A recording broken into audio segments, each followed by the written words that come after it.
ఆంధ్రప్రదేశ్కి కేంద్రం మరో వరం ప్రకటించబోతుంది. దుగరాజపట్నం పోర్టుకు సంబంధించి అక్కడ షిప్ బిల్డింగ్ క్లస్టర్ డెవలప్మెంట్ పైన ఒక కీలక నిర్ణయం తీసుకోబోతుంది. ఈ నెలలో దానికి సంబంధించిన ఆదేశాలు జారీ అయ్యేటువంటి అవకాశం ఉంది. దీనిపైన జాతీయ మీడియా కథనాలు రాస్తుంది. సుమారు 30,000 కోట్ల రూపాయల ప్రాజెక్టుగా ఇది మారబోతుంది. దుగరాజపట్నం గురించి మనకు తెలుసు.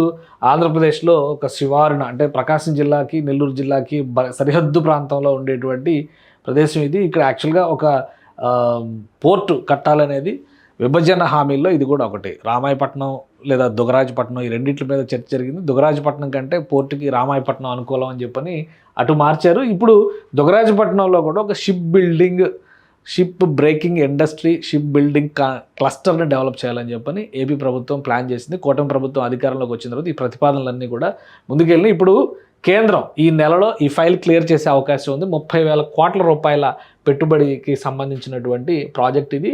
దీనిపైన జాతీయ మీడియా కథనాలు రాస్తుంది.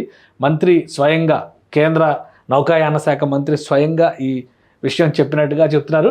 అలానే mega ship building cluster to come up in Andhra Pradesh. ఇది 30,000 కోట్ల రూపాయల పెట్టుబడి. Will get approvals from central government in this month. ఈ మంత్ క్లియర్ కాబోతుంది. Massive Boost to Andhra Pradesh and Indian ship building industry. అతిపెద్ద ఇదనమాట నౌకా నిర్మాణంలో ఇది ఒక అతిపెద్ద ప్రాజెక్ట్ కావద్దు. పైగా ఈస్ట్ కోస్ట్లో చాలా ముఖ్యమైనటువంటి భాగం అయింది. ఇటు చెన్నై అటు కోల్కతా తర్వాత మధ్యలో ఎక్కడా కూడా ఇలాంటి ఇండస్ట్రీ లేదు కాబట్టి ఇది ఒక భారీ పరిశ్రమ అవుతుంది. ప్రాజెక్టు 2,000 ఎకరాల్లో ఏర్పాటు చేయబోతున్నారు. Vast area to house hold world class ship building structure.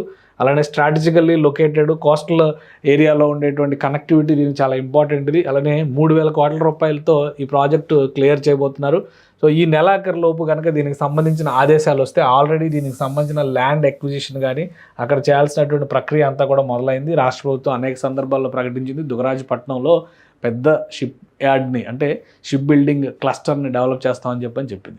So files clearance స్టేటస్లో ఉంది.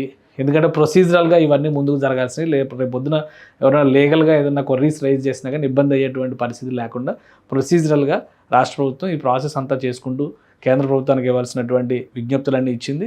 కేంద్ర ప్రభుత్వం ఫైల్ ప్రాసెస్ కంప్లీట్ చేసి ఈ నెలాఖరులోపు అనౌన్స్మెంట్ ఇచ్చేటువంటి అవకాశం ఉంది. ఆంధ్రప్రదేశ్కి మధ్యాంధ్రకి ఇప్పటివరకు ఉత్తరాంధ్ర రాయలసీమలో మ్యానుఫ్యాక్చరింగ్ హబ్స్ ఇట్లాంటివన్నీ కూడా చూస్తూ వచ్చి ఇప్పుడు మధ్యాంధ్రలో ఆర్థికపరమైనటువంటి యాక్టివిటీకి పారిశ్రామిక వ్యవహార శైలికి కూడా ఇదొక బూస్టింగ్ యాక్టివిటీ అవుతుంది. దేశంలోనే షిప్ బిల్డింగ్ యాక్టివిటీలో చాలా కీలకమైనటువంటి క్లస్టర్గా ఇది మారే అవకాశం ఉంటుందని చెప్పని జాతీయ మీడియా కథనాలు కూడా పేర్కొంటున్నాయి. సో ఇది కూడా ఒక ఆంధ్రప్రదేశ్కి ఒక శుభసూచకంగా మనం చూడాల్సి ఉంటుంది. ఇటు ప్రకాశం నెల్లూరు జిల్లాల మధ్యలో ఉండేటువంటి ప్రదేశాలన్నీ కూడా ఈ క్లస్టర్ ఆధారిత పరిశ్రమలో మరింత పెద్ద ఎత్తున డెవలప్ అయ్యేటువంటి అవకాశాలు కూడా వస్తాయి భవిష్యత్తులో.